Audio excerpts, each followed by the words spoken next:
പരിശുദ്ധ കന്യകാമറിയത്തിൻ്റെ ജപമാല മാസം. ദിവ്യനാഥൻ മറിയത്തിൻ്റെ ഉദരത്തിൽ വസിക്കുവാൻ വിസമ്മതിച്ചില്ല. ഒരു തടവുകാരനെയും സ്നേഹമുള്ള അടിമയെയും പോലെ 30 വത്സരക്കാലം യേശുനാഥൻ മറിയത്തിന് കീഴ്വഴങ്ങി ജീവിച്ചു. മനുഷ്യനായ ജ്ഞാനത്തിൻ്റെ പ്രവൃത്തി മനുഷ്യർക്ക് തന്നെ സ്വയം നൽകുവാൻ മനസ്സായി എന്നതാണ്. തന്നെ നേരിട്ട് മനുഷ്യകുലത്തിന് നൽകാമായിരുന്നിട്ടും അവിടുന്ന് അപ്രകാരം ചെയ്യുന്നില്ല.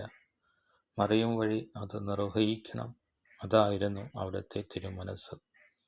പൂർണ്ണ വളർച്ച പ്രാപിച്ച സ്വതന്ത്ര പുരുഷനായി ലോകത്തിൽ പ്രത്യക്ഷപ്പെടുവാനല്ല, ഒരു പാവപ്പെട്ട ശിശുവായി അവതരിച്ചു.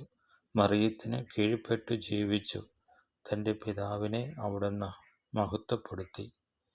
നീണ്ട 30 വർഷങ്ങൾ അത്ഭുതങ്ങൾ പ്രവർത്തിച്ചും പ്രസംഗിച്ചും ലോകം മുഴുവൻ മാനസാന്തരപ്പെടുത്തിയും പിതാവായ ദൈവത്തെ മഹത്വപ്പെടുത്തുന്നതിനേക്കാൾ കൂടുതൽ മഹത്വമാണ് മാതാവിനെ കീഴ്പ്പെട്ടും ആശ്രയിച്ചും പരമപിതാവിന് നൽകിയത്.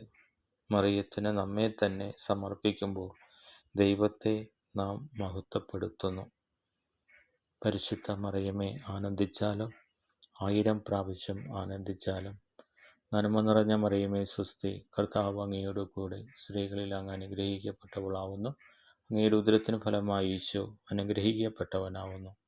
പരിശുദ്ധ മറിയമേ, തമ്പുരാൻ്റെ അമ്മേ, പാപികളായ ഞങ്ങൾക്ക് വേണ്ടി ഇപ്പോഴും ഞങ്ങളുടെ മരണസമയത്തും തമ്പുരാനോട് അപേക്ഷിച്ചു കൊള്ളണമേ. ആമേൻ.